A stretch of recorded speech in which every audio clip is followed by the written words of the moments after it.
ಮುಸಲ್ಮಾನ ದೊರೆಗಳು ಇಡೀ ಹಿಂದೂಸ್ತಾನವೇ ಅವರ ತೋಳ ತೆಕ್ಕೆಯಲ್ಲಿದೆ ಎಂದು ಭಾವಿಸಿದಂತಹ ಸಮಯ ಅದು. ಕ್ರಿಸ್ತಶಕ 1671ರಲ್ಲಿ ಪೇಶ್ವೆ ಮೊರೋಪಂತ್ ಪಿಂಗಾಲೆ ನಾಸಿಕ್ಗೆ ವಾಯುವ್ಯ ದಿಕ್ಕಿನಲ್ಲಿದ್ದ ರಾಮ್ಸೇಜ್ ಕೋಟೆಯನ್ನ ಅದನ್ನು ಆಕ್ರಮಿಸಿದ್ದ ಮೊಘಲರಿಂದ ತಾನು ಗೆದ್ಕೊಂಡಿದ್ದ. ಆಗ ಮರಾಠ ದೊರೆಯಾಗಿದ್ದ ಛತ್ರಪತಿ ಶಿವಾಜಿಯವರು ತಮ್ಮ ರಾಜ್ಯವನ್ನ ದೂರದ ಪಶ್ಚಿಮ ತೀರದವರೆಗೂ ವಿಸ್ತರಿಸಿದ್ದ ಕಾಲ. ಈ ರಾಮ್ಸೇಜ್ ಕೋಟೆಯು ಆಗ ಭೌಗೋಳಿಕವಾಗಿ ವಿಚಿತ್ರವಾಗಿದ್ದ ಕೋಟೆ. ಇದು ಸಾಕಷ್ಟು ಎತ್ತರದಲ್ಲಿದ್ದರಿಂದ ಸುತ್ತಲೂ ಯಾವುದೇ ದಟ್ಟಡವಿಯೂ ಇರಲಿಲ್ಲ. ಹೀಗಾಗಿ ಸೈನಿಕರ ಕಾರ್ಯಕಲಾಪಗಳಿಗೆ ಇದು ಅತ್ಯಂತ ಅನುಕೂಲಕರವಾಗಿತ್ತು. ಈ ಖಾಲಿ ಮೈದಾನದ ಮೂಲಕವೇ ನಾಸಿಕ್ ಹಾಗೂ ಔರಂಗಾಬಾದ್ ನಗರಗಳ ನಡುವಿನ ಸಂಬಂಧಕ್ಕೂ ಅವುಗಳ ನಡುವೆ ಸರಕು ಸಾಗಣೆಗಳ ಸಾಗಾಟಕ್ಕೂ ಈ ಕೋಟೆ ಅತ್ಯಂತ ಸಹಾಯಕವಾಗಿತ್ತು. ಇದಾಗಿ ಮುಂದಿನ 15 ವರ್ಷಗಳ ಕಾಲ ಮರಾಠರ ಆಳ್ವಿಕೆಯಲ್ಲಿ ಎಲ್ಲವೂ ಪ್ರಶಾಂತ ಸ್ಥಿತಿಯಲ್ಲೇ ಸಾಗಿತ್ತು. 1680ರಲ್ಲಿ ಛತ್ರಪತಿ ಶಿವಾಜಿ ಮಹಾರಾಜ್ ಅವರ ಮರಣಾನಂತರ ಅವರ ಮಗ ಛತ್ರಪತಿ ಸಂಭಾಜಿ ಮಹಾರಾಜ್ ಸಿಂಹಾಸನ ಅಲಂಕರಿಸಿದ್ರು. ತಮ್ಮ ತಂದೆಯವರಂತೆಯೇ ಕೋಟೆಯಲ್ಲಿ ಹೆಚ್ಚು ಕಾಲದವರೆಗೂ ಸಾಕಾಗುವಷ್ಟು ರಕ್ಷಣಾ ಸಾಮಗ್ರಿಗಳ ದಾಸ್ತಾನನ್ನ ನೋಡ್ಕೊಳ್ತಾರೆ. ಇದೇ ಸಮಯದಲ್ಲಿ ಉತ್ತರ ಭಾರತದಾದ್ಯಂತ ಮೊಘಲರ ಅರಸನಾಗಿದ್ದ ಔರಂಗಜೇಬನ ಆಳ್ವಿಕೆಯು ತನ್ನ ಉಚ್ಛ್ರಾಯ ಸ್ಥಿತಿಯಲ್ಲಿತ್ತು. ಮರಾಠರ ಸಾಮ್ರಾಜ್ಯ ದುರ್ಬಲವಾಗಿದೆ ಎಂದು ಅದನ್ನ ಸಂಪೂರ್ಣವಾಗಿ ಆಕ್ರಮಿಸಿಕೊಳ್ಳಲು ಇದೇ ತಕ್ಕ ಸಮಯ ಎಂದು ಯೋಚಿಸಿದ ಅವನು ದೆಹಲಿಯಿಂದ ದಕ್ಷಿಣಕ್ಕೆ ಒಂದು ದೊಡ್ಡ ಸೇನಾ ದಂಡಯಾತ್ರೆ ಕೈಗೊಂಡ. ಅವನು ತನ್ನ ಬಳಿ ಹೊತ್ತು ತಂದಿದ್ದ ಸರಕುಗಳು ಯುದ್ಧ ಫಿರಂಗಿಗಳನ್ನ ಔರಂಗಾಬಾದ್ನ ಒಂದು ಕಡೆ ಬೀಡು ಬಿಟ್ಟು ಅಲ್ಲೇ ಸೇನೆಯ ಬಿಡಾರ ಹೂಡಿದ. ಈ ಸಮಯದಲ್ಲಿ ಇಲ್ಲಿಯ ಯಾವುದಾದರೂ ಒಂದು ಕೋಟೆ ತನ್ನ ಅಧೀನಕ್ಕೆ ಬಂದ್ರೆ ಒಳ್ಳೆಯದೆಂದು ಭಾವಿಸಿದ. ಆಗ ಅವನ ಕಣ್ಣಿಗೆ ಬಿದ್ದದ್ದೇ ರಾಮ್ಸೇಜ್ ಕೋಟೆ. ಈ ಕೋಟೆಯನ್ನ ಮುತ್ತಿ ವಶಕ್ಕೆ ಪಡೆದ್ರೆ ಅದು ನಮ್ಮ ಸೈನಿಕರಿಗೂ ಆತ್ಮವಿಶ್ವಾಸ ಕೊಡೋದ್ರ ಜೊತೆಗೆ ಮರಾಠರಿಗೆ ಅದು ಬಲವಾದ ಒಂದು ಮಾನಸಿಕ ಹೊಡೆತವಾಗುತ್ತೆ ಅಂತ ಔರಂಗಜೇಬ್ ಲೆಕ್ಕ ಹಾಕಿದ.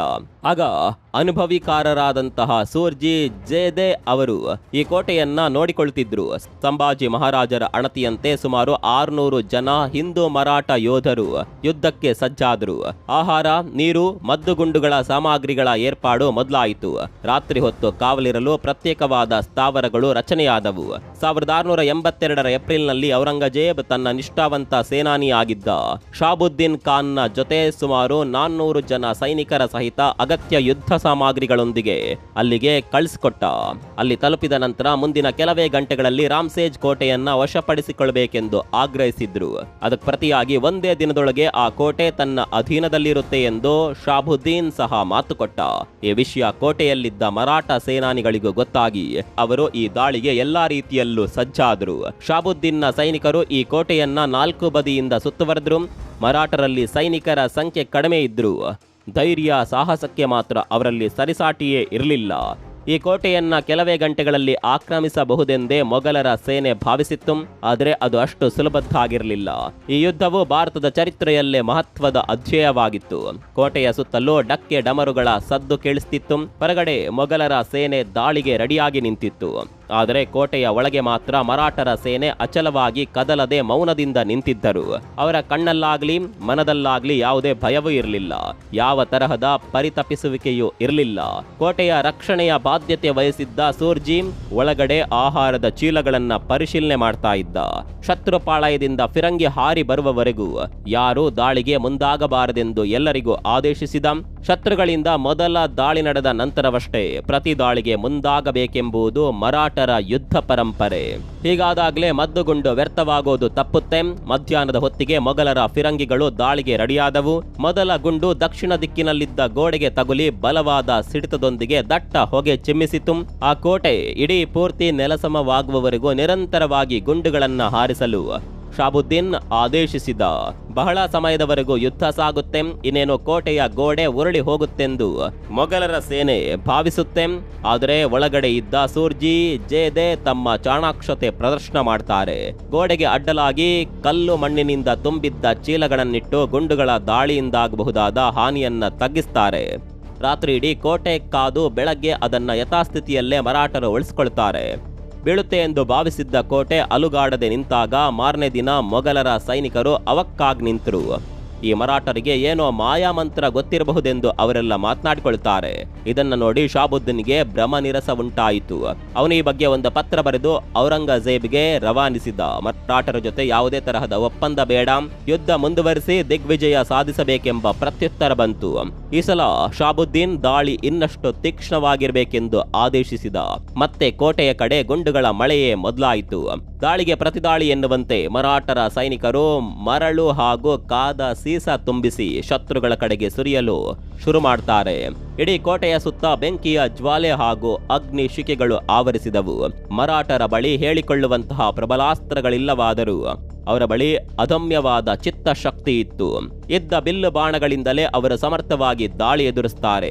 ಸೂರ್ಜಿ ತನ್ನ ಸೇನೆಯನ್ನ 2 ಭಾಗವಾಗಿ ವಿಂಗಡಿಸಿದ. ಅದರಲ್ಲಿ ಒಂದು ದಳ ಹೋರಾಟ ಮಾಡಬೇಕು, ಇನ್ನೊಂದು ದಳ ಗೋಡೆಗೆ ಅಡ್ಡ ಇದ್ದು ಅದು ಬೀಳದ ಹಾಗೆ ನೋಡ್ಕೊಳ್ಬೇಕು. ಕೋಟೆಯ ಸಂದುಗಳಿಂದ ಹೊಗೆ ಹರಡಿದಾಗ ಈ ಕೋಟೆಯ ಗೋಡೆಗಳು ಬೆಳಗಾಗುವಷ್ಟರಲ್ಲಿ ಬೀಳುತ್ತೆ ಅಂತಾಲೆ ಶಾಬುದ್ದೀನ್ ನಂಬಿದ್ದ. ಆದರೆ ಕೋಟೆಯ ಒಳಗೆ ಸೂರ್ಜಿಯವರ ಸೂಚನೆಯ ಮೇರೆಗೆ ಗೋಡೆ ಎಲ್ಲೆಲ್ಲಿ ಘಾಸಿಯಾಗಿತ್ತೋ ಅಲ್ಲಿ ಕಲ್ಲು ಮಣ್ಣು ಹಾಕಿ ರಾತ್ರಿಯ ಒಳಗೆ ಮುಚ್ಚಲಾಗ್ತಾ ಇತ್ತು. ಇದು ಹೊರಗಿನಿಂದ ಶತ್ರುಗಳಿಗೆ ಕಾಣ್ತಾ ಇರಲಿಲ್ಲ. ಬೆಳಗಾಗುವಷ್ಟರಲ್ಲಿ ಕೋಟೆ ಯಥಾಸ್ಥಿತಿಯಲ್ಲಿ ಇದ್ದದ್ದನ್ನ ನೋಡಿ ಶಾಬುದ್ದೀನ್ ಅಚ್ಚರಿ ಪಡ್ತಾ ಇದ್ದ. ಇದು ಖಂಡಿತವಾಗಿಯೂ ಮಾಮೂಲಿ ಕೋಟೆಯಲ್ಲ, ಇದನ್ನ ಯಾವುದೋ ತಾಂತ್ರಿಕ ವಿದ್ಯೆ ಬಳಸಿಯೇ ಕಟ್ಟಲಾಗಿದೆ ಎಂದು ಅವರೆಲ್ಲ ಭಯಪಟ್ಟರು. ಶತ್ರುಗಳಿಗೆ ನಿದ್ರೆ ಬಾರದೆ ಇರಲಿ ಅಂತ ರಾತ್ರಿ ಇಡೀ ಕೋಟೆಯಲ್ಲಿ ಮರಾಠರು ಡಮರುಗ ಹಾಗೂ ಡೆಕ್ಕೆಗಳನ್ನ ನಿರಂತರವಾಗಿ ಬಡಿದು ಇದೆಲ್ಲದರಿಂದ ಶತ್ರುಗಳ ಮನಸ್ಸಿನಲ್ಲಿ ಭಯ ಸೃಷ್ಟಿಯಾಗ್ತಾ ಇತ್ತು. ಶತ್ರುಗಳಲ್ಲಿ ಭಯ ಬಿತ್ತುವುದೇ ನಿಜವಾದ ಗೆಲುವೆಂದು ಸೂರ್ಜಿ ನಂಬಿದ್ರು. ಕೋಟೆಯಲ್ಲಿ ಇದ್ದದ್ದೇ 600 ಜನ ಸೈನಿಕರು. ಆದರೆ ಕೋಟೆಯ ತುಂಬ ಬಹಳಷ್ಟು ಜನ ಇದ್ದಾರೆ ಎಂದು ಶತ್ರುಗಳಿಗೆ ನಂಬಿಸುವ ಸಲುವಾಗಿ ರಾತ್ರಿಯ ಸಮಯದಲ್ಲಿ ಸೂರ್ಜಿ ಕೋಟೆಯ ಎಲ್ಲಾ ಮೂಲೆಯಲ್ಲೂ ಸಹ ಸಹಸ್ರಾರು ಬೆಳಕಿನ ಪಂಜುಗಳನ್ನ ಹತ್ತಿಸುತ್ತಿದ್ರು. ದಿನವೂ ಮೊಘಲರ ದಾಳಿ ನಡೆದೇ ಇತ್ತು. ಎಷ್ಟು ದಾಳಿ ಮಾಡಿದ್ರೂ ಸಹ ಬೆಳಗಾಗುವಷ್ಟರಲ್ಲಿ ಕೋಟೆಯು ತನ್ನ ಮೂಲ ಸ್ವರೂಪಕ್ಕೆ ಬರ್ತಾ ಇತ್ತು. ಇದರಿಂದ ಮೊಘಲರ ಉತ್ಸಾಹವೂ ಸಹ ಕುಸಿಯುತ್ತೆ. ಅವರು ದಿನೇ ದಿನೇ ಆತ್ಮವಿಶ್ವಾಸ ಕಳೆದುಕೊಳ್ತಾ ಹೋದ್ರು. ಈ ವಿಷಯ ತಿಳಿದ ಔರಂಗಜೇಬ್ ದೂರದಿಂದ ಅವರಿಗೆ ಬೇಕಾದ ಹೆಚ್ಚುವರಿ ಸೈನ್ಯ ಹಾಗೂ ಸೇನೆಯ ಸಾಮಗ್ರಿಗಳನ್ನ ಕಳಿಸ್ಕೊಟ್ಟ. ಕೋಟೆಯ ಒಳಗೆ ಸೂರ್ಜಿಗೆ ಸಾಕಷ್ಟು ಸವಾಲುಗಳಿದ್ದವು. ಒಳಗೆ ಅಗತ್ಯ ಆಹಾರ ಸಾಮಗ್ರಿ ಇದ್ದರೂ ಸಾಕಾಗುವಷ್ಟು ಫಿರಂಗಿಗಳಿರಲಿಲ್ಲ. ಶತ್ರುಗಳಿಗೆ ಸರಿಯಾದ ಹೊಡೆತ ಕೊಡಲು ಸೂರ್ಜಿ ಒಂದು ಉಪಾಯ ಹೂಡಿದ. ಕೆಲವು ಪ್ರಾಣಿಗಳ ಚರ್ಮ ಹಾಗೂ ಇತರೆ ವಸ್ತುಗಳನ್ನ ಗುಡ್ಡೆ ಹಾಕಿ ಬೆಂಕಿ ತಗುಲಿಸಿ ಆ ಬೆಂಕಿಯ ಉಂಡೆಗಳನ್ನ ಶತ್ರುಗಳ ಶಿಬಿರದ ಮೇಲೆ ಎಸೆದ. ಈ ಬೆಂಕಿಯ ಉಂಡೆ ಬಿದ್ದು ಶತ್ರುಪಾಳೆಗಳು ಸುಟ್ಟು ಹೋದವು. ಮರಾಠರ ಬಳಿ ಫಿರಂಗಿಗಳೇ ಇಲ್ಲ ಎಂದು ಭಾವಿಸಿದ್ದ ಶಾಬುದ್ದೀನ್ ಹಾಗೂ ಅವನ ಸೇನೆಗೆ ಈ ಅನಿರೀಕ್ಷಿತ ದಾಳಿಯಿಂದ ಕಕ್ಕಾಬಿಕ್ಕಿ ಉಂಟಾಯಿತು. ಮೊಘಲರ ಸೇನೆ ಇನ್ನಷ್ಟು ಕೆಳಕ್ಕೆ ಕುಸಿಯಿತು. ಈಗ ಅವರಲ್ಲಿ ಯಾವುದೇ ಹೋಪ್ ಇರಲಿಲ್ಲ. 1683ರ ಹೊತ್ತಿಗೆ ಅವರು ಯುದ್ಧದಿಂದ ಹಿಂದೆ ಸರಿಯಲು ಯೋಚಿಸುತ್ತಾರೆ. ಇದರಿಂದ ಔರಂಗಜೇಬ್ನ ಸಹನೆ ಮೀರಿ ಅವನು ಶಾಬುದ್ದೀನ್ಗೆ 4000 ಸೈನಿಕರನ್ನ ಹೆಚ್ಚುವರಿಯಾಗಿ ಕಳುಹಿಸಿ ಅವರ ಜೊತೆ ದಾಳಿ ನಡೆಸಲು ಆದೇಶಿಸಿದ. ಹೇಗಾದರೂ ಸರಿ ಕೋಟೆಯನ್ನ ಗೆಲ್ಲಲೇಬೇಕೆಂದು ಅವನು ಸೇನೆಗೆ ಆಜ್ಞಾಪಿಸಿದ. ಬಹದ್ದೂರ್ ಖಾನ್ಗೆ ದಕ್ಷಿಣ ಭಾಗದಲ್ಲಿ ಯುದ್ಧದ ಅನುಭವವಿತ್ತು. ನೇರವಾಗಿ ದಾಳಿ ಮಾಡಿದ್ರೆ ಲಾಭವಿಲ್ಲ ಎಂದು ಯೋಚಿಸಿ ಅವನು ತನ್ನ ಸೇನಾ ವ್ಯೂಹವನ್ನ ಬದಲಿಸಿದ. ತನ್ನ ಸೇನೆಯನ್ನ ಅವನು 3 ಭಾಗವಾಗಿ ವಿಂಗಡಿಸಿ ಪ್ರಧಾನ ದಳವನ್ನ ಮುಂದೆ ಇಟ್ಟು ಇನ್ನೊಂದು ನಿಗಾ ದಳವನ್ನ ಉತ್ತರ ದಿಕ್ಕಿಗೆ ಹಾಗೂ ಮತ್ತೊಂದು ಸಣ್ಣ ತುಕಡಿಯನ್ನ ಬೆಟ್ಟದ ಹಿಂದಿನಿಂದ ದಾಳಿ ಮಾಡಿಸಲು ಸಿದ್ಧತೆ ಮಾಡಿಕೊಂಡ. ಈ ರೀತಿ ಅವರು ರಾಮ್ಸೇಜ್ ಕೋಟೆಯ ದಾಳಿಗೆ ಮುಂದಾಗ್ತಾರೆ. ಈ ಕಡೆ ಕೋಟೆಯ ಒಳಗೆ ಸೂರ್ಜಿ ತನ್ನದೇ ಆದ ಸಿದ್ಧತೆಯಲ್ಲಿದ್ದ. ಈ ಸಲ ಶತ್ರುಗಳು ರಹಸ್ಯ ಮಾರ್ಗದ ಮೂಲಕವೇ ದಾಳಿ ಮಾಡಬಹುದೆಂದು ಅವನು ಊಹೆ ಮಾಡಿಕೊಂಡ.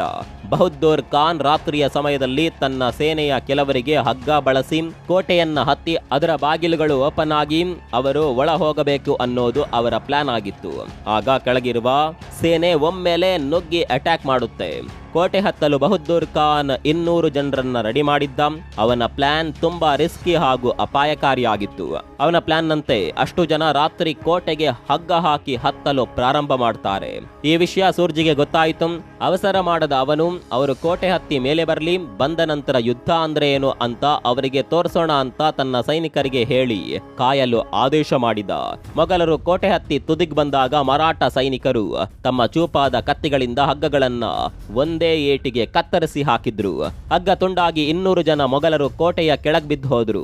ಬೆಳಗ್ಗೆ ಕೋಟೆಯ ಕೆಳಗೆ ಬಿದ್ದ 100 ಜನ ಮೊಘಲರ ಶವಗಳನ್ನ ಕಂಡ ಬಹದ್ದೂರ್ ಖಾನ್ ತೀವ್ರ ನಿರಾಶೆಗೊಳಗಾದ. ಇಡೀ ಮೊಘಲ್ ಸೇನೆಗೆ ಅದು ದೊಡ್ಡ ಪೆಟ್ಟು ನೀಡಿತು. ರಾಮ್ಸೇಜ್ ಕೋಟೆಯ ರಕ್ಷಣೆ ಕೇವಲ ಮರಾಠರ ಧೈರ್ಯದ ಮೇಲೆ ನಿಂತಿಲ್ಲ, ಅದು ಅವರ ಬುದ್ಧಿವಂತಿಕೆ ಹಾಗೂ ವಿವೇಕದ ಆಧಾರವಾಗಿಯೂ ನಿಂತಿದೆ ಎಂದು ಅವರಿಗೆ ಗೊತ್ತಾಯಿತು.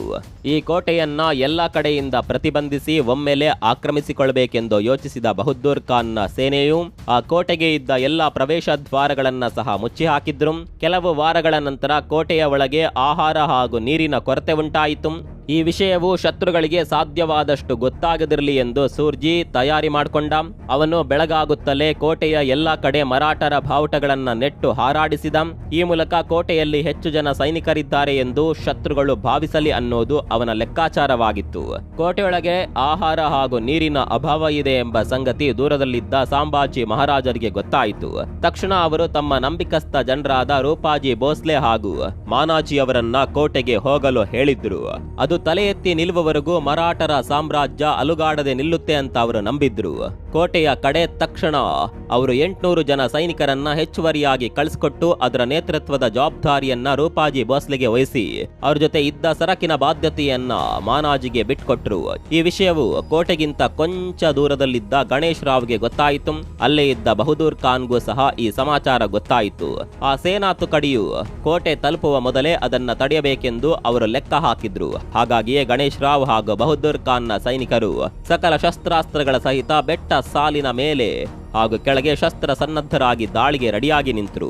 ಒಂದ್ ಕಡೆ ಶತ್ರುದಳವು ಮರಾಠರನ್ನ ಕೊಂದು ಕೋಟೆಯನ್ನ ವಶಪಡಿಸಿಕೊಳ್ಳಲು ರೆಡಿ ಇದ್ರೆ, ಇನ್ನೊಂದು ಕಡೆ ಮರಾಠರ ಸೇನೆಯು ತನ್ನವರ ರಕ್ಷಣೆಗೆ ಹೊರಟಿತ್ತು. ಶತ್ರುಗಳಿಗೆ ಕಾಣದಿರಲಿ ಎಂದು ಭೋಸ್ಲೆ ಹಾಗೂ ಮಾನಾಜಿ ಅವರು ತಮ್ಮ ಸೇನೆಯನ್ನ ರಹಸ್ಯ ಹಾಗೂ ದುರ್ಗಮ ಹಾದಿಯ ಮೂಲಕ ಕೇವಲ ರಾತ್ರಿಯ ಸಮಯದಲ್ಲಿ ಮಾತ್ರ ಹೊರಡಿಸಿದ್ರು. ಅವರಿಗೆ ಹಸಿವು, ಬಾಯಾರಿಕೆ, ದಣಿವು ಇದ್ರೂ ಸಹ ಇದೆಲ್ಲ ಸಹಿಸಿಕೊಂಡು ಕೋಟೆಯ ಕಡೆ ಸಾಗಿ ತನ್ನವರಿಗೆ ಸಹಾಯ ಹಸ್ತ ಚಾಚೋದಷ್ಟೇ ಅವರ ಲಕ್ಷ್ಯವಾಗಿತ್ತು. ಗಣೇಶ್ ರಾವ್ ಲಾಯದ ಬಳಿ ಬರ್ತಿದ್ದ ಹಾಗೆಯೇ ಕೋಟೆಯಲ್ಲಿದ್ದ ಮರಾಠರಿಗೆ ತಮ್ಮವರು ತಮ್ಮ ಸಹಾಯಕ್ಕೆ ಬರ್ತಿರುವ ಸಂಗತಿ ಶಬ್ದದಿಂದ ಗೊತ್ತಾಯಿತು. ಬಹದ್ದೂರ್ ಖಾನ್ ಮರಾಠರನ್ನ ತಡೆಯಲು ಬಹದ್ದೂರ್ ಖಾನ್ಗೆ ಗಣೇಶ್ ರಾವ್ ತನ್ನ ಕುದುರೆಯನ್ನ ಕಳಿಸಿಕೊಟ್ಟ. ಇಬ್ಬರೂ ಸಹ ಈಗ ದಾಳಿಗೆ ಸಿದ್ಧವಿದ್ರು. ಆಗ ಎಲ್ಲಿಂದಲೋ ಮೊಘಲರ ಫಿರಂಗಿ ಗುಂಡೊಂದು ಬಂದು ಪಾಳಯದ ಒಳಗೆ ಬಿದ್ದು ಸಿಡಿಯಿತು. ಇತ್ತ ಮಾನಾಜಿ ಹಾಗೂ ಭೋಸ್ಲೆ ಅವರ ಅಶ್ವದಳವು ಸಹ ನಿಧಾನವಾಗಿ ಬರ್ತಾ ಇದ್ದಿದ್ದು ಫಿರಂಗಿಯ ಸಿಡಿತದ ಸದ್ದಿನಿಂದ ಬೆದರಿ ತಾನೂ ಸಹ ದಾಳಿ ನಡೆಸಿತು. ಎರಡು ದಳಗಳ ಮಧ್ಯೆ ಘೋರ ಯುದ್ಧ ಮೊದಲಾಯಿತು. ಈ ಘರ್ಷಣೆಯಲ್ಲಿ ಒಂದು ಫಿರಂಗಿಯೊಂದರ ಏಟಿಗೆ ಸಿಲುಕಿದ ಮಾನಾಜ್ಗೆ ಹಾಗೂ ಅವನ ಕುದುರೆಗೆ ಪೆಟ್ಟು ತಗುಲಿತು. ಬೆಟ್ಟದ ಮೇಲೆ ನಿಂತ ಬಹದ್ದೂರ್ ಖಾನ್ ಮೊಘಲರ ದಾಳಿಗೆ ಮರಾಠರು ಹಿಂದಕ್ಕೆ ಸರಿಯುತ್ತಾರೆ ಎಂದು ಭಾವಿಸಿದ್ದ. ಆದರೆ ಮಾನಾಜಿ ಹಿಂದಕ್ಕೆ ಸರಿಲಿಲ್ಲ. ಅವರು ತನ್ನ ಸೇನೆಯನ್ನ 2 ಭಾಗ ಮಾಡಿ ಒಂದನ್ನ ಯುದ್ಧ ಮಾಡಲು ಇನ್ನೊಂದನ್ನ ಸರಕುಗಳ ರಕ್ಷಣೆಗೆ ಇಳಿಸಿದ. ಮುಂದಿನ ಹಲವು ಗಂಟೆಗಳವರೆಗೂ ಯುದ್ಧವು ಸಾಗುತ್ತೆ. ರೂಪಾಜಿ ಭೋಸ್ಲೆ ತನ್ನ ಶತ್ರುಗಳ ದಾಳಿಯಿಂದ ಗಾಯಕ್ಕೊಳಗಾದರೂ ರಕ್ತ ಸಿಕ್ತ ದೇಹವನ್ನ ವಿಶ್ರಾಂತಿಗೊಳಿಸದೆ ಕತ್ತಿ ಹಿಡಿದು ವಿರೋಚಿತವಾಗಿ ಹೋರಾಡಿದ. ಸೂರ್ಯಾಸ್ತವಾಗುತ್ತಲೇ ಯುದ್ಧ ಮುಗಿಯಿತು. ಎಲ್ಲಾ ಕಡೆ ಸೈನಿಕರು ಹಾಗೂ ಕುದುರೆಗಳ ಹೆಣಗಳ ರಾಶಿಯ ಸಹಿತ ಇಡೀ ಯುದ್ಧರಂಗವೇ ರಕ್ತದ ಕೆಸರಿನಿಂದ ಕೂಡಿತ್ತು. ಮೊಘಲರ ಕಡೆ 700 ಸೈನಿಕರು ಹಾಗೂ 500 ಕುದುರೆಗಳು ಸತ್ತು ಹೋದವು. ತನ್ನ ಶಕ್ತಿವಂತ ಸೇನೆಯಿಂದಲೂ ಸಹ ಮರಾಠರನ್ನ ತಡೆಯಲು ಆಗ್ಲಿಲ್ಲವೆಂದು ಬಹದ್ದೂರ್ ಖಾನ್ ತೀವ್ರ ಅಚ್ಚರಿ ಹಾಗೂ ನಿರಾಸೆಗೊಳಗಾದ. ಸಂಭಾಜಿಯ ಆದೇಶದಂತೆ ಹೊರಟ ಮಾನಾಜಿ ಹಾಗೂ ಭೋಸ್ಲೆ ಅವರ ಸೇನೆಯು ಅಂದುಕೊಂಡ ಸಮಯಕ್ಕೆ ರಾಮ್ಸೇಜ್ ಕೋಟೆಯನ್ನ ತಲುಪದೆ ಹೋದ್ರು. ಆ ದಿನದ ಹೋರಾಟದಲ್ಲಿ ಮೊಘಲರಿಗೆ ತುಂಬಲಾರದ ನಷ್ಟವನ್ನೇ ಉಂಟು ಮಾಡಿತು. ಅಷ್ಟರಲ್ಲಿ ಮಾನಾಜಿ ಹಾಗೂ ರೂಪಾಜಿ ಭೋಸ್ಲೆ ಅವರ ಮರಾಠರ ಸೇನೆಯು ಕೋಟೆಗೆ ಪ್ರವೇಶ ಮಾಡಿ ಮುಂದಿನ 6 ತಿಂಗಳವರೆಗೂ ಸಾಕಾಗುವಷ್ಟು ಆಹಾರ ಸಾಮಗ್ರಿಯನ್ನ ಹಾಗೂ ಇತರೆ ಅಗತ್ಯ ಸರಕುಗಳನ್ನ ಅವರಿಗೆ ಒದಗಿಸಿತು. ಮಾನಾಜಿ ತನ್ನ ಸೇನೆಯನ್ನ ಕೋಟೆಯ ಸರಹದ್ದಿನಲ್ಲಿ ಸುರಕ್ಷಿತ ಸ್ಥಳವೊಂದರಲ್ಲಿ ಬಿಡಾರ ಹೂಡಿಸಿದ್ರು. ಕುದುರೆಯ ಮೇಲೆ ಗಾಯಗೊಂಡು ಕುಳಿತಿದ್ದ ರೂಪಾಜಿಯನ್ನ ಸೈನಿಕರು ನಿಧಾನವಾಗಿ ಇಳಿಸಿದ್ರು. ಅವರ ಮೈ ರಕ್ತಸಿಕ್ತ ಗಾಯಗಳಿಂದ ಕೂಡಿತ್ತು. ಅಡವಿಯಾದ್ರಿಂದ ಸರಿಯಾದ ಚಿಕಿತ್ಸೆ ಸೌಲಭ್ಯ ಇರಲಿಲ್ಲ. ಹಾಗಾಗಿ ಕಾಡಲ್ಲಿ ಸಿಕ್ಕ ಬೇರು ಇತ್ಯಾದಿಗಳಿಂದಲೇ ಅವರನ್ನ ಚಿಕಿತ್ಸೆ ಮಾಡಲಾಯಿತು. ಇದಾಗಿ ವಾರಗಳೇ ಸರಿದವು. ಮರಾಠರು ಕುಗ್ಗಿ ಹೋಗಿರಬಹುದೆಂದು ಮೊಘಲರು ಭಾವಿಸಿದ್ದರು. ಆದರೆ ಮರಾಠರು ಜಗ್ಲಿಲ್ಲ. ದಿನವಿಡೀ ಕೋಟೆಯ ಮೇಲೆ ಫಿರಂಗಿಗಳ ದಾಳಿ ನಿರಂತರವಾಗಿ ನಡೆದರೂ ಕೂಡ ಬೆಳಗಾಗುವಷ್ಟರಲ್ಲಿ ಅದರ ಮೇಲೆ ದಾಳಿಯ ಯಾವುದೇ ಕುರುಹು ಕಾಣ್ತಾ ಇರಲಿಲ್ಲ. ಮರಾಠರ ಟ್ರಿಕ್ ತಿಳಿಯದ ಮೊಘಲರು ಮೂಢನಂಬಿಕೆಯನ್ನ ಬೆಳೆಸಿಕೊಳ್ತಾರೆ. ಈ ಕೋಟೆಯನ್ನ ನಮಗರಿಯದ ಯಾವುದೋ ಅದೃಶ್ಯ ಶಕ್ತಿಯೊಂದು ಕಂಟ್ರೋಲ್ ಮಾಡ್ತಾ ಇದೆ ಅಂತ ಅವರು ಹೆದರಿದ್ರು. ತಮ್ಮ ಸೈನಿಕರ ಈ ಮೂಢನಂಬಿಕೆಯೇ ಅವರ ಸೇನಾಧಿಪತಿಯಾಗಿದ್ದ ಬಹದ್ದೂರ್ ಖಾನ್ ನಲ್ಲಿ ಒಂದು ಹೊಸ ಯೋಚನೆಯನ್ನ ಹುಟ್ಟಾಕುತ್ತೆ. ಅಲ್ಲಿರುವ ಅಗೋಚರ ಶಕ್ತಿಯನ್ನ ನಿಯಂತ್ರಿಸಲು ಅವನು ಅದಕ್ಕೆ ಸರಿಯಾದ ಒಬ್ಬ ಮಾಂತ್ರಿಕನನ್ನ ಹುಡುಕಿ ಪತ್ತೆ ಹಚ್ಚಿದ. ಆ ಮಾಂತ್ರಿಕನು ಸಹ ಆ ಶಕ್ತಿಯನ್ನ ವಶ ಪಡೆದುಕೊಂಡು ಕೋಟೆಯನ್ನ ನಿಮ್ಗೆ ದಕ್ಕುವಂತೆ ಮಾಡ್ತೀನಿ ಅಂತ ಮಾತು ಕೊಟ್ಟ. ಇದರಿಂದ ಖಾನ್ ಸಂತೋಷ ಭರಿತನಾದರೂ ಅಸಲಿ ಸಂಗತಿಯೇ ಬೇರೆ ಇತ್ತು. ಅಸಲಿಗೆ ಆ ಮಾಂತ್ರಿಕನು ಒಬ್ಬ ಮರಾಠ ವೀರನೇ ಆಗಿದ್ದ. ಅವನು ಅದೆಷ್ಟು ಚೆನ್ನಾಗಿ ವೇಷ ಧರಿಸಿ ಖಾನ್ ಹಾಗೂ ಅವರ ಸೇನೆಯನ್ನ ನಂಬಿಸಿ ನಟಿಸಿದ ಅಂದ್ರೆ ಅವನ ವೇಷ ಹಾಗೂ ಮಾತುಗಳನ್ನ ಮೊಘಲರು ಕಣ್ಮುಚ್ಚಿ ನಂಬಿದ್ರು. ಸೂರ್ಜಿಗೂ ಸಹ ಈ ವಿಷಯ ಗೊತ್ತಾಯಿತು. ಅಲ್ಲಿರುವ ಆ ಮೂಢನಂಬಿಕೆಯಿಂದಲೇ ಅವರಿಗೆ ಸರಿಯಾದ ಹೊಡೆತ ನೀಡಬೇಕೆಂದು ಅವರು ಯೋಚಿಸಿದ್ರು. ರಾತ್ರಿ ಇಡೀ ಆ ವೇಷಧಾರಿ ಮಾಂತ್ರಿಕನು ಕೋಟೆಯ ಮುಂದೆ ನಿಂತು ಜೋರಾಗಿ ಕೆಲವು ಮಂತ್ರಗಳನ್ನ ಹೇಳಲು ಶುರು ಮಾಡ್ದ. ನಾನು ಈ ಮಂತ್ರಘೋಷದಿಂದ ಕೋಟೆಯನ್ನ ವಶೀಕರಣ ಮಾಡ್ಕೊಳ್ತೀನಿ ಅಂತ ಮೊಘಲರ ಸೇನೆ ನಾನು ಸನ್ನೆ ಮಾಡಿದ ತಕ್ಷಣ ಕೋಟೆಯ ಒಳಗೆ ಬಂದು ನಿಲ್ಬೇಕೆಂದು ಅವನು ಆದೇಶ ಮಾಡಿದ. ಅದರಂತೆಯೇ ಆಯಿತು. ಆದರೆ ಮೊಘಲರಿಗೆ ಕಾಣದ ಹಾಗೆ ಕೋಟೆಯ ಸಂದುಗಳಲ್ಲಿ ಮರಾಠರು ಸಕಲ ಶಸ್ತ್ರಾಸ್ತ್ರಗಳೊಡನೆ ಸಿದ್ಧವಾಗಿ ನಿಂತಿದ್ರು. ಯಾವಾಗ ಮೊಘಲರು ಅಲ್ಲಿ ಬಂದು ನಿಂತರು ಆಗ ಮರಾಠರು ಕೋಟೆಯ ಮೇಲಿನಿಂದ ಕಲ್ಲು ಹಾಗೂ ಬೆಂಕಿಯ ಉಂಡೆಗಳನ್ನ ಅವರತ್ರ ಎಸೆದ್ರು. ಈ ಅನಿರೀಕ್ಷಿತ ದಾಳಿಯಿಂದ ಕಂಗಾಲಾದ ಮೊಘಲರ ಸೇನೆ ಅಲ್ಲಿಂದ ಕಾಲ್ ಕೀಳುತ್ತಿದ್ದಂತೆ ಮರಾಠರ ಅಶ್ವದಳ ವಾಯುವೇಗದಲ್ಲಿ ಬಂದು ಕೈಗೆ ಸಿಕ್ಕ ಮೊಘಲರನ್ನ ನಾಮಾವಶೇಷ ಮಾಡ್ತಾ ಸಾಗಿತು. ಅಷ್ಟರಲ್ಲಿ ಮಾಂತ್ರಿಕ ಶಿಳ್ಳೆ ಹೊಡೆದ. ಅದು ಮರಾಠರಿಗೆ ಬರುವಂತೆ ಅವನು ಕೊಟ್ಟ ರಹಸ್ಯ ಸೂಚನೆ. ದಾಳಿ ಎಲ್ಲಾ ಕಡೆ ನಡೆದಿದ್ರಿಂದ ಮೊಘಲರಿಗೆ ಎಲ್ಲಿಂದ ದಾಳಿ ಶುರುವಾಗ್ತಾ ಇದೆ ಎಂದು ಗೊತ್ತಾಗ್ಲಿಲ್ಲ. ಬೆಳಗಾಗುವಷ್ಟರಲ್ಲಿ ರಾಶಿ ರಾಶಿ ಮೊಘಲರ ಹೆಣಗಳು ರಸ್ತೆಯ ಮೇಲೆಲ್ಲ ಅನಾಥವಾಗಿ ಬಿದ್ದಿದ್ದವು. ಈ ಸೋಲು ಮೊಘಲರ ಧೈರ್ಯವನ್ನೇ ಕಸಿದುಕೊಂಡಿತು. ಇಲ್ಲಿ ಆ ಕೋಟೆಯಷ್ಟೇ ಬಲಾಢ್ಯವಾಗಿಲ್ಲ, ಆದರೆ ಅದರ ರಕ್ಷಕರು ಸಹ ಅಸಾಧ್ಯ ಬುದ್ಧಿವಂತರೆಂದು ಬಹದ್ದೂರ್ ಖಾನ್ ದೂರದ ಔರಂಗಜೇಬ್ಗೆ ಒಂದು ಪತ್ರ ಬರೆದು ರವಾನಿಸಿದ. ಇದಾದ ನಂತರ ಇನ್ನು ಈ ಯುದ್ಧ ಸದ್ಯಕ್ಕೆ ಬೇಡ ಅಂತ ಮೊಘಲರ ಸೇನೆ ಅಲ್ಲಿಂದ ಗಂಟು ಮೂಟೆ ಕಟ್ಕೊಂಡು ಅಲ್ಲಿಂದ ಜಾಗ ಖಾಲಿ ಮಾಡಿತು. ಯುದ್ಧಕ್ಕೆ ಸಡನ್ ಬ್ರೇಕ್ ಬಿದ್ದು ಪರಿಸ್ಥಿತಿ ಶಾಂತವಾಯಿತು. ಆದರೆ ಈ ವಿರಾಮ ತಾತ್ಕಾಲಿಕವಾದದ್ದಾಗಿತ್ತು. ಈ ಸಲ ಔರಂಗಜೇಬ್ ಮತ್ತಷ್ಟು ಶಕ್ತಿಯುತವಾದ ಸೇನೆಯನ್ನ ಅಲ್ಲಿಗೆ ಕಳಿಸಲು ಚಿಂತಿಸಿದ್ದ. ಆದ ಕಾರಣ ದೂರದ ಕಾಬೂಲ್ನಲ್ಲಿದ್ದ ತನ್ನ ನಂಬಿಕಸ್ಥ ಅಧಿಕಾರಿಯಾಗಿದ್ದ ಕಾಸಿಂ ಖಾನ್ ನನ್ನ ಕರೆಸಿಕೊಂಡ. ಸುಮಾರು 36,000ಕ್ಕೂ ಹೆಚ್ಚಿನ ಸಂಖ್ಯೆಯ ಸೇನೆಯನ್ನ ತೆಗೆದುಕೊಂಡು ತಕ್ಷಣ ರಾಮ್ಸೇಜಾದ ಕೋಟೆಯ ಕಡೆಗೆ ಹೋಗಬೇಕೆಂದು, ಆ ಕೋಟೆಯ ಎಲ್ಲಾ ಕಲ್ಲುಗಳು ನೆಲಸಮವಾಗುವವರೆಗೂ ದಾಳಿಯನ್ನ ಯಾವ ಕಾರಣಕ್ಕೂ ನಿಲ್ಲಿಸಬಾರದೆಂದು ಹೇಳಿದ. 1683ರಲ್ಲಿ ಕಾಸಿಂ ಖಾನ್ನ ಭಾರಿ ಪ್ರಮಾಣದ ಸೇನೆ ಕೋಟೆಯ ಸರಹದ್ದಿಗೆ ಬಂದು ನಿಲ್ಲುತ್ತೆ. ಈ ಸಲ ಸೂರ್ಜಿಯನ್ನ ಬೇರೆ ಕಡೆಗೆ ರಕ್ಷಣೆಗೆ ಕಳಿಸಿದ್ದ ಮರಾಠರು ರಾಮ್ಸೇಜ್ ಕೋಟೆಯ ರಕ್ಷಣೆಗೆ ಹೊಸ ಸೈನಿಕರನ್ನ ಕರೆಸಿಕೊಂಡಿದ್ರು. ಕಾಸಿಂ ಖಾನ್ ಕೋಟೆಯ ಹತ್ತಿರವೇ ಬೀಡು ಬಿಟ್ಟು ತನ್ನ ಸೇನೆಯನ್ನ 4 ಗುಂಪಾಗಿ ವಿಂಗಡಿಸಿದ. ಕೋಟೆಯ ಸುತ್ತ ತಗ್ಗು ತೋಡಿಸಿ ಮಣ್ಣು ತುಂಬಿಸಿ ಹೊರಗಿನಿಂದ ಯಾರೂ ಸಹ ಕೋಟೆಯ ಒಳಗೆ ಹೋಗಿ ಯಾವುದೇ ಸಹಾಯ ಮಾಡಲಾಗದಂತಹ ವ್ಯವಸ್ಥೆ ಮಾಡಿದ. ದಿನವೂ ಬೆಳಗ್ಗೆ ಮೊಘಲರ ದಾಳಿ ಶುರುವಾಗ್ತಾ ಇತ್ತು. ಅವರ ಫಿರಂಗಿಯ ಗುಂಡುಗಳು ನಿರಂತರವಾಗಿ ಕೋಟೆಗೆ ಬಂದು ಬಿದ್ದು ಸಿಡಿಯುತ್ತಾ ಇದ್ರು. ಒಳಗೆ ಮರಾಠ ಸೈನಿಕರು ಘಾಸಿಗೊಳಗಾದ ಕೋಟೆಯ ಭಾಗಗಳನ್ನ ಹೊಸ ಕಲ್ಲು ಮಣ್ಣಿನ ಮಿಶ್ರಣದೊಂದಿಗೆ ಸರಿಪಡಿಸಿಕೊಳ್ತಾ ಇದ್ರು. ಪ್ರತಿದಿನವೂ ಸೂರ್ಯೋದಯವಾದಾಗಿನಿಂದ ಸೂರ್ಯಾಸ್ತದವರೆಗೂ ಯುದ್ಧ ನಡೀತಾ ಇತ್ತು. ದೂರದಲ್ಲಿದ್ದ ಸಂಭಾಜಿ ಮಹಾರಾಜರು ಕೋಟೆಯ ಸುತ್ತ ಇದ್ದ ಎಲ್ಲರಿಗೂ ರಾತ್ರಿ ಇಡೀ ಬೆಳಕಿನ ಪಂಜುಗಳನ್ನ ಹೊತ್ತಿಸಿ ಉರಿಸಲು ಆಜ್ಞಾಪಿಸಿದ್ರು. ಕೋಟೆಯ ಸುತ್ತಲೂ ಇದ್ದ ಎಲ್ಲರೂ ಮರಾಠರಿಗೆ ಸಹಾಯ ಸೂಚಕವಾಗಿ ಬೆಂಬಲ ಪೂರ್ವಕವಾಗಿ ಬೆಳಕನ್ನ ಹೊತ್ತಿಸುತ್ತಿದ್ರು. ಇದನ್ನ ನೋಡಿದ ಮರಾಠ ಸೇನೆಯು ನಮಗೆ ಹತ್ತಿರದವರಿಂದ ಸಹಾಯ ಹಸ್ತ ಸಿಗಲಿದೆ ಎಂಬ ಧೈರ್ಯ ವಿಶ್ವಾಸದೊಂದಿಗೆ ಉತ್ಸಾಹದಿಂದ ಕಾಲ ಕಳೆಯುತ್ತಿದ್ದರು. ಈ ಮಾನಸಿಕ ಆತ್ಮವಿಶ್ವಾಸವೇ ಅವರಿಗೆ ಯುದ್ಧದ ಕಠೋರ ಸಮಯವನ್ನ ಯಾವ ಭಯ ಇಲ್ಲದೆ ದಾಟಲು ಸಹಾಯ ಮಾಡಿದ್ದು. ಮೊಘಲರಿಗೆ ಪ್ರತಿನಿತ್ಯ ಅಗತ್ಯ ವಸ್ತುಗಳ ಸರಬರಾಜಾಗುತ್ತಲೇ ಇತ್ತು. ಕಾಲೆರಾ ಹಾಗೂ ಟೈಫಾಯ್ಡ್ ಜ್ವರಗಳಿಗೆ ಒಳಗಾಗಿ ಎಷ್ಟೋ ಜನ ಮೊಘಲರ ಸೈನಿಕರು ಹಾಸಿಗೆ ಹಿಡಿದು ಜೀವ ಬಿಡ್ತಾ ಇದ್ರು. ಅಸ್ವಸ್ಥರಾದ ಎಷ್ಟೋ ಜನ ಸೈನಿಕರನ್ನ ಕಳಿಸಿಕೊಟ್ಟು ಅವರ ಬದಲಿಗೆ ಅಷ್ಟೇ ಸಂಖ್ಯೆಯಲ್ಲಿ ಹೊಸ ಸೇನೆಯು ರಿಪ್ಲೇಸ್ ಆಗಬೇಕೆಂದು ಕಾಸಿಂ ಖಾನ್ ಆದೇಶ ಮಾಡಿದ. ಇತ್ತ ಕೋಟೆಯ ಒಳಗೂ ಸಹ ಸಾಕಷ್ಟು ತೊಂದರೆಗಳಿದ್ದವು. ಮುಖ್ಯವಾಗಿ ಅಲ್ಲಿ ಆಹಾರ ಹಾಗೂ ಇತರೆ ಅಗತ್ಯ ವಸ್ತುಗಳ ಕೊರತೆ ಎದ್ದು ಕಾಣ್ತಾ ಇತ್ತು. ಆದರೂ ಸಹ ತೋರಿಸಿಕೊಳ್ಳದ ಅವರು ಈ ಹಿಂದೆ ಸೂರ್ಜಿ ಅನುಸರಿಸಿದ ಯುದ್ಧ ವಿಧಾನವನ್ನೇ ಅನುಸರಿಸಿದ್ರು. ರಾತ್ರಿ ಹೊತ್ತು ಕೋಟೆಯ ಕಾವಲು ಹಾಗೂ ಹಗಲು ಹೊತ್ತಿನಲ್ಲಿ ಯುದ್ಧ. ಆಹಾರದ ಸಾಮಗ್ರಿ ಖಾಲಿ ಆಗ್ತಾ ಇದೆ ಎಂದು ಸಂಭಾಜಿಗೆ ಅವರು ಪತ್ರ ಬರೆದ್ರು. ಇತ್ತ ಕಾಸಿಂ ಖಾನ್ ಸಹ ಈ ಯುದ್ಧ ಕೇವಲ ಅಸ್ತ್ರ ಶಸ್ತ್ರಗಳಿಂದಷ್ಟೇ ಅಲ್ಲ, ಸೈನಿಕರ ಮಾನಸಿಕ ಶಕ್ತಿಯಿಂದಾಗಿ ನಡೀತಾ ಇದೆ ಎಂದು ಔರಂಗಜೇಬ್ಗೆ ಪತ್ರದಲ್ಲಿ ವಿವರಿಸಿ ಬರೆದ.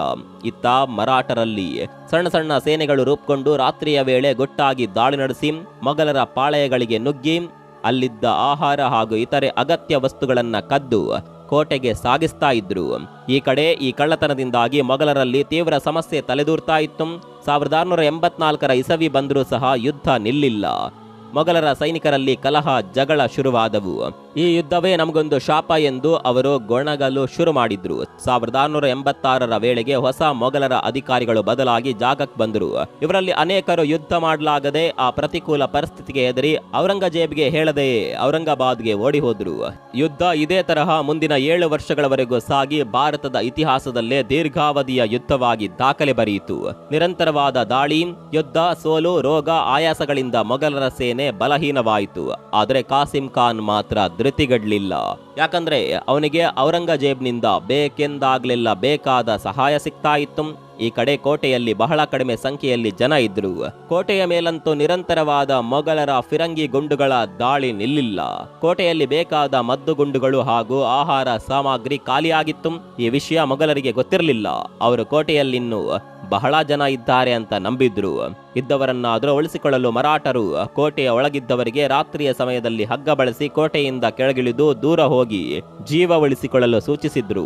ಇದರರ್ಥ ಕೋಟೆ ಮೊಘಲರ ವಶಕ್ಕೋದ್ರೂ ಜೀವ ಹೊಂದಿದ್ರೆ ಮತ್ತೊಮ್ಮೆ ಯುದ್ಧ ಮಾಡಿ ಅದನ್ನ ಮೊಘಲರಿಂದ ವಾಪಸ್ ಪಡೆಯಬಹುದಲ್ಲ ಅಂತ. ಈ ಪ್ರಯತ್ನದಲ್ಲಿ ಕೋಟೆಯಿಂದ ರಾತ್ರಿ ಸಮಯದಲ್ಲಿ ಹಗ್ಗ ಬಳಸಿ ಕೆಳಗಿಳಿಯುವಾಗ 3 ಮರಾಠರು ಆಯತಪ್ಪಿ ಕೆಳಗಿಬಿದ್ದು ಸತ್ತೇ ಹೋದ್ರು. ಇತರೆ 30 ಜನ ಮರಾಠರು ಸುರಕ್ಷಿತವಾಗಿ ಕೆಳಗಿಳಿದು ಅಡವಿಯಲ್ಲಿ ಕಣ್ಮರೆಯಾದರು. ಈ ವಿಷಯ ಕಾಸಿಂ ಖಾನ್ಗೆ ಗೊತ್ತಿರಲಿಲ್ಲ. ಈ ಕಡೆ ಅವನು ತನ್ನ ಪಾಳಯದಲ್ಲಿ ಕುಳಿತು ಕಟ್ಟ ಕಡೆಯ ದಾಳಿಗೆ ಬೇಕಾದ ಸಿದ್ಧತೆ ಮಾಡಿಕೊಳ್ತಾ ಇದ್ದ. ಅವನು ತನ್ನ ಫಿರಂಗಿ ದಳಕ್ಕೆ ಕೋಟೆಗೆ ಮದ್ದು ಸಿಡಿಸಲು ಆದೇಶಿಸಿದ. ಫಿರಂಗಿ ದಾಳಿಯಿಂದಾಗಿ ಈ ಕೋಟೆಯ ಗೋಡೆ ಹಾನಿಯಾಗಿ ಒಡೆದು ಚೂರಾಯಿತು. ಗೋಡೆ ಒಡೆದರೂ ಅಲ್ಲೇ ಇರಬೇಕೆಂದು ಮಾನಾಜಿ ಹಾಗೂ ರೂಪಾಜಿ ಭೋಸ್ಲೆ ಮರಾಠ ಸೈನಿಕರಿಗೆ ಆದೇಶಿಸಿದ್ರು. ಕೆಲವೇ ಗಂಟೆಗಳಲ್ಲಿ ಕೋಟೆಯ ಪಶ್ಚಿಮದ ಭಾಗ ಪೂರ್ತಿ ಕುಸಿಯಿತು. ಕೋಟೆಯಿಂದ ಈಗಾಗಲೇ ತಪ್ಪಿಸಿಕೊಂಡು ಹೋಗಿದ್ದವರು ಕೋಟೆಯ ಮೇಲಿನ ಈ ದಾಳಿ ಬಗ್ಗೆ ದೂರದ ಮರಾಠರಿಗೆ ತಿಳಿಸಲು ಓಡಿದ್ರು. ಈಗ ಕೋಟೆಯಲ್ಲಿ ಕೇವಲ 300 ಜನ ಮರಾಠ ಸೈನಿಕರು ಮಾತ್ರವೇ ಉಳಿದ್ರು. ಮಾನಾಜಿ ಹಾಗೂ ರೂಪಾಜಿ ತಮ್ಮ ಸೇನೆಯನ್ನ 3 ಭಾಗವಾಗಿ ವಿಂಗಡಿಸಿದ್ರು. ಕೋಟೆಯ 2 ಕಡೆ ತಲಾ ಒಂದೊಂದು ದಳ ನಿಲ್ಬೇಕು ಹಾಗೂ ಮುಖ್ಯ ದ್ವಾರದ ಬಳಿ ಒಂದು ತುಕಡಿ ನಿಲ್ಬೇಕು. ಆದರೆ ಫಿರಂಗಿಗಳು ಕೋಟೆಯ ಗೋಡೆಗಳನ್ನ ಛಿದ್ರ ಮಾಡಿದವು. ಮೊಘಲರು ಒಳನುಗ್ಗಿದಾಗ ತಮ್ಮ ಎದುರುಗಡೆ ಮರಾಠರು ನಿಂತಿದ್ದರು. ಆದರೆ ಮೊಘಲರ ಸಂಖ್ಯೆಯೇ ಜಾಸ್ತಿ ಇದ್ದಿದ್ರಿಂದ ಮರಾಠರು ಬೇರೆ ವಿಧಿ ಕಾಣದೆ ಅಲ್ಲಿಂದ ಪರಾರಿಯಾಗಬೇಕಾಯಿತು. ಆದರೆ ಅವರು ಯುದ್ಧಕ್ಕೆ ಬೆನ್ನು ತಿರುಗಿಸಿ ತಲೆ ಮರೆಸಿಕೊಳ್ಳಿಲ್ಲ. ಕಾಸಿಂ ಖಾನ್ನ ದಾಳಿ ನಿರಂತರವಾಗಿ ಮುಂದುವರಿಯಿತು. ಕೋಟೆಯ ಹೊರಗೆ ಕೊನೆ ಗಳಿಗೆವರೆಗೂ ಹೋರಾಟ ನಡೆಯಿತು. ಮಾನಾಜಿ ರಕ್ತಸಿಕ್ತವಾದ ಕತ್ತಿಯಿಂದಲೇ ಯುದ್ಧ ಮಾಡಿದ್ರು. ಭೋಸ್ಲೆ ಸಹ ಗಾಯಗೊಂಡರೂ ಸಹ ಕತ್ತಿ ಇಳಿಸದೆ ಯುದ್ಧ ಮಾಡಿದ್ರು. ಆದರೆ ಈ ಆಟ ಹೆಚ್ಚು ಸಾಗ್ಲಿಲ್ಲ. ಕೋಟೆಯ ಮೇಲ್ಗಡೆ ಮೊಘಲರ ಬಾವುಟಗಳು ಹಾರಾಡಿದ್ವು. ಮೊಘಲರ ಕೈ ಮೇಲಾಯಿತು. ಕೋಟೆ ಅವರ ವಶಕ್ಕೋಯಿತು. 1688ರವರೆಗೂ ನಡೆದ ಈ ಯುದ್ಧದಲ್ಲಿ ಕೊನೆಗೂ ಸಹ ರಾಮ್ಸೇಜ್ ಕೋಟೆಯನ್ನ ಮೊಘಲರು ಸೀಜ್ ಮಾಡಿದ್ರು. ಆದರೂ ಸಹ ಈ ಗೆಲುವು ಅವರಿಗೆ ರೋಚಕ ಅನುಭವ ನೀಡಲಿಲ್ಲ. ಯಾಕಂದ್ರೆ ಮೊಘಲರು ಅದಾಗ್ಲೇ ಸಂಪೂರ್ಣ ಸೊರಗಿ ಹೋಗಿದ್ರು. ಈಗ ಅವರಲ್ಲಿ ಯಾವುದೇ ಶಕ್ತಿ ಉಳಿದಿರಲಿಲ್ಲ. ಮೊಘಲ್ ಇತಿಹಾಸದಲ್ಲಿ ಇದು ಅವರ ದಿಗ್ವಿಜಯ ಎಂದು ಅವರು ಹೇಳಿಕೊಂಡರೂ ಸಹ ಇದು ವಾಸ್ತವವಾಗಿ ಮರಾಠರ ಧೈರ್ಯ, ಸಾಹಸ ಹಾಗೂ ಬುದ್ಧಿವಂತಿಕೆಯ ಸಂಕೇತ. ಈಗ ಕೋಟೆಗೆ ಬಂದ ಮೊಘಲರು ಸಿಕ್ಕ ಕಡೆ ದಾಳಿ ನಡೆಸಿದ್ರು. ಕೋಟೆಯಲ್ಲಿದ್ದ ಮರಾಠರ ಧ್ವಜಗಳನ್ನ ನಾಶ ಮಾಡಿದ್ರು. ಕೋಟೆ ಬಹುಪಾಲು ಹಾಳಾಗಿ ಹೋಯಿತು. ಕೋಟೆ ಕುಸಿದರೂ ಸಹ ಮರಾಠರ ಧೈರ್ಯ ಕುಸಿಲಿಲ್ಲ ಎಂದು ಮೊಘಲರಿಗೂ ಸಹ ಆ ಹೊತ್ತಿಗೆ ಅರ್ಥವಾಗಿತ್ತು. ಕಾಸಿಂ ಖಾನ್ ಕೋಟೆಯ ಮೇಲೆ ಹತ್ತಿ ನಿಂತು ಇದು ಮೊಘಲರ ದಿಗ್ವಿಜಯ ಎಂದು ಘೋಷಣೆ ಮಾಡಿದ. ಆದರೆ ಇದು ಔರಂಗಜೇಬ್ ನಿರೀಕ್ಷೆ ಮಾಡಿದಂತಹ ಗೆಲುವು ಆಗಿರಲಿಲ್ಲ. 7 ವರ್ಷ ನಡೆದ ಈ ಯುದ್ಧವು ಮೊಘಲರ ಸೈನಿಕರಿಗೆ ರೋಗವನ್ನ, ಅಸಾಧ್ಯ ಬಳಲಿಕೆಯನ್ನ, ನಷ್ಟವನ್ನ, ಸಾವು ನೋವನ್ನ ಉಂಟು ಮಾಡಿತ್ತು. ಕೋಟೆ ಮೊಘಲರ ವಶಕ್ಕೆ ಹೋದ ಸಂಗತಿ ತಿಳಿದ ಸಂಭಾಜಿ ಕೋಟೆ ಅವರ ಕೈಗೆ ಹೋಗಿದ್ದರೂ ಮರಾಠರ ಸ್ವರಾಜ್ಯ ಕನಸು ಮಾತ್ರ ಯಾರ ವಶಕ್ಕೂ ಹೋಗದೆ ತಲೆ ಎತ್ತಿ ನಿಂತಿದೆ ಎಂದು ತನ್ನ ಸೈನಿಕರಲ್ಲಿ ಉತ್ಸಾಹ ತುಂಬಿದ್ರು. ಕೆಲವೇ ವಾರಗಳಲ್ಲಿ ಗೆಲ್ಲಬೇಕೆಂದುಕೊಂಡಿದ್ದ ರಾಮ್ಸೇಜ್ ಕೋಟೆಯನ್ನ ಔರಂಗಜೇಬ್ 7 ವರ್ಷಗಳ ಕಾಲ ಕಾದು ಲೆಕ್ಕವಿಲ್ಲದಷ್ಟು ನಗ, ನಾಣ್ಯ, ಸವಲತ್ತನ್ನ ಕಳೆದುಕೊಂಡು ಸಾವಿರಾರು ಸಂಖ್ಯೆಯಲ್ಲಿ ತನ್ನ ಸೈನಿಕರನ್ನ ಬಲಿಕೊಟ್ಟು ಗೆದ್ಕೊಂಡಿದ್ದ. ರಾಮ್ಸೇಜ್ ಕೋಟೆಯ ಈ ಸೋಲು ಮರಾಠರ ದಕ್ಷಿಣ ಭಾಗದ ಸಾಮ್ರಾಜ್ಯದ ಪತನಕ್ಕೆ ಕಾರಣವಾಯಿತೆಂದು ಇತಿಹಾಸ ಹೇಳುತ್ತೆ. ಮುಂದೆ ಮೊಘಲರು ಕೋಟೆಯ ಸುತ್ತಮುತ್ತಲ ಪ್ರದೇಶಗಳಲ್ಲಿ ನೆಲೆ ನಿಲ್ಲಲಾಗದೆ ಹೋಗ್ತಾರೆ. ಕೋಟೆ ಅವರ ವಶದಲ್ಲಿದ್ದರೂ ಸಹ ಸುತ್ತಲ ಪ್ರಾಂತ್ಯವನ್ನ ಮರಾಠರ ದಳಗಳು ನಿಧಾನವಾಗಿ ಆಕ್ರಮಿಸಿ ನೆಲೆಯಾದವು. ಈ ಮೂಲಕ ಕೋಟೆ ಹೆಸರಿಗೆ ಮಾತ್ರ ಈಗ ಮೊಘಲರ ವಶದಲ್ಲಿದ್ದರು. ನಿಜವಾದ ಪಾರುಪತ್ಯ ಮರಾಠರದ್ದೇ ಎಂದು ಈ ಯುದ್ಧವು ಸಾರಿತ್ತು. ಮರಾಠರ 600 ಜನ ಸೈನಿಕರು 7 ವರ್ಷಗಳ ಕಾಲ ತಮ್ಮ ಪ್ರಾಣ ಹಾಗೂ ಕುಟುಂಬವನ್ನ ಸಹ ಲೆಕ್ಕಿಸದೆ ಸಾವಿರಾರು ಸಂಖ್ಯೆಯಲ್ಲಿ ಮೊಘಲರನ್ನ ಕೊಂದು ಕಾಪಾಡಿಕೊಂಡ ಕೋಟೆ ರಾಮ್ಸೇಜ್ ಕೋಟೆ. ಇಂತಹ ಸ್ವಾಭಿಮಾನದ ಧೈರ್ಯ, ಸಾಹಸದ ಪ್ರತೀಕದಂತಿರುವ ನಮ್ಮವರ ಯುದ್ಧದ ಇತಿಹಾಸಗಳು ಈ ನೆಲದಲ್ಲಿ ಇನ್ನೂ ಬೇಕಾದಷ್ಟಿವೆ. ಅವುಗಳಲ್ಲೆಲ್ಲ ಈ ರಾಮ್ಸೇಜ್ ಕೋಟೆಯ ಕದನ ಉಲ್ಲೇಖಾರ್ಹವಾಗಿ ನಿಂತಿದೆ. ಈ ಯುದ್ಧದ ಕತೆ ನಿಮ್ಮ ಹೃದಯದ ಭಾವಕೋಶಗಳನ್ನ ತಟ್ಟಿದ್ರೆ ಈ ಕುರಿತಾಗಿ ನಿಮ್ಮ ಅಭಿಪ್ರಾಯವನ್ನ ಕಾಮೆಂಟ್ ಬಾಕ್ಸ್ ನಲ್ಲಿ ಬರೆಯಿರಿ. ಮತ್ತೊಂದು ವಿಡಿಯೋದಲ್ಲಿ ಸಿಗೋಣ. ಅಲ್ಲಿವರೆಗೂ ನಮಸ್ಕಾರ.